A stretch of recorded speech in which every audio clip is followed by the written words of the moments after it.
there's no doubt at all that Russia has intentions regarding Ukraine which are not going to be welcomed by most Ukrainians, or indeed by the West. The question is, what will Vladimir Putin actually do, and what will the West do either to stop him from doing it or after he's done it? Where do you think we are?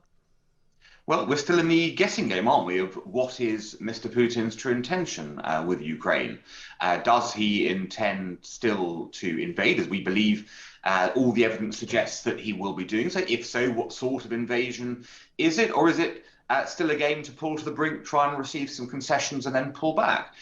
We don't know the answer to that, because ultimately only Putin knows what he intends to do here. All that we can do, of course, is put up as strong a deterrence as possible to try and alter the risk calculation in his mind to think that actually an invasion isn't worth it for long term for Russia. So the question is really, can we do that? That's what we have to be asking ourselves. I mean, the threat so far from the West, particularly from Joe Biden after that extraordinary press conference last week, appears to be, look, economic sanctions. Now, Russia has faced economic sanctions for many different events in recent years, whether it's Crimea, whether it's, poisoning people on the streets of London or Salisbury and various other things.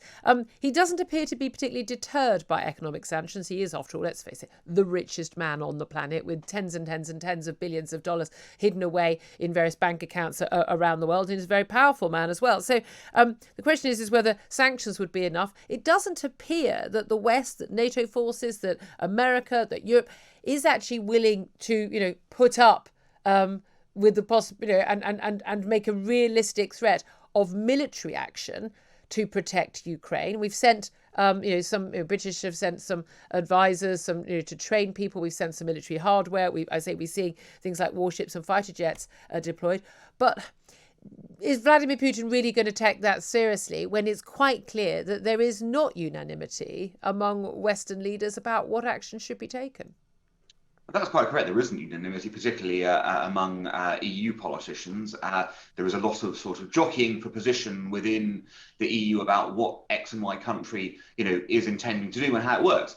Just a word on economic sanctions. I mean, the sort of sanctions that are being suggested are completely different to the pathetic sanctions that have been introduced in the past. These are little, kind of travel bans and affecting one or two people, officials. This would be sweeping sanctions affecting all of Russia in terms of, for example, cutting them off from the SWIFT system. I don't think, that Putin would regard this as insubstantial. It may not be enough to deter him, but it is a different thing. But to your point about, ground troops, the issues the West have, of course, is there's a very careful game. What they don't want to be doing is playing into Putin's sort of trap, either playing into his straw man argument that they're threatening me, or number two, getting into a position where he doesn't have to invade Ukraine, but can then attack Western troops in Ukraine. So there are all sorts of complications looking at what the right balance is to get that deterrence and make it credible without also then becoming hostage of fortunes to whatever crazy game he wishes to play. But this is the reality: is we don't want to go to war. There is probably no willingness from the leaders to go to war.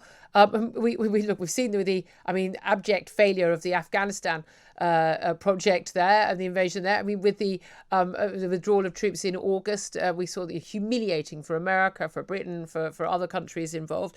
And there's really no appetite among the British, American, German, French, Italian people to go to war either. There's no doubt at all that the Baltic states, the Poles and others, and certainly the Ukrainians, feel very, very differently. They can feel, an existential threat to them, to their freedoms, and they are very, very not unreasonably concerned about this.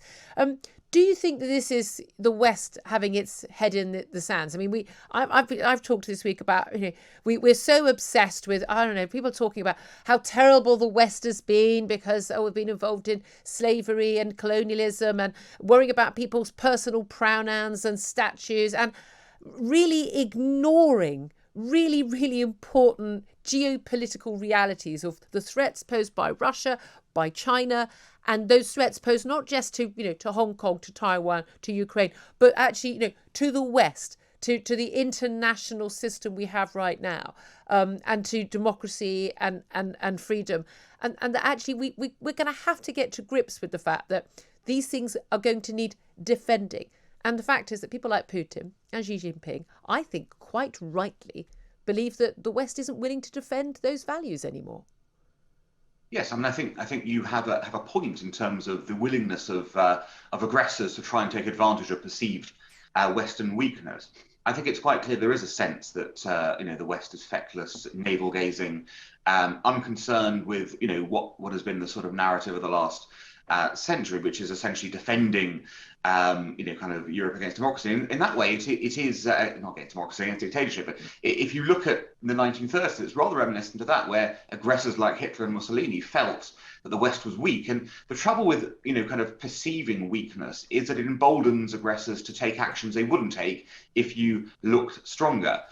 In the case of the 1930s, it turned out that ultimately we were prepared to defend freedom and democracy, but because we did it so late in the day, that meant that rather than, for example, kind of stopping Hitler at the Rhineland when he annexed that, we ended up having to, fight a global war to stop him ultimately. So there is a necessity to get tough, and you're right that we have sort of taken it for granted that our vision of the world will be the vision that triumphs. We don't have to put steel behind that vision. The reality is, freedom is very precious, and it is constantly being tested. The point of freedom is to actually pick up the cudgels against those who wish to deny us freedoms, and make sure that in every generation there are people willing to stand up and say, we will not be extinguished by you. And that's really what the kind of messaging has to now start coming out from the West.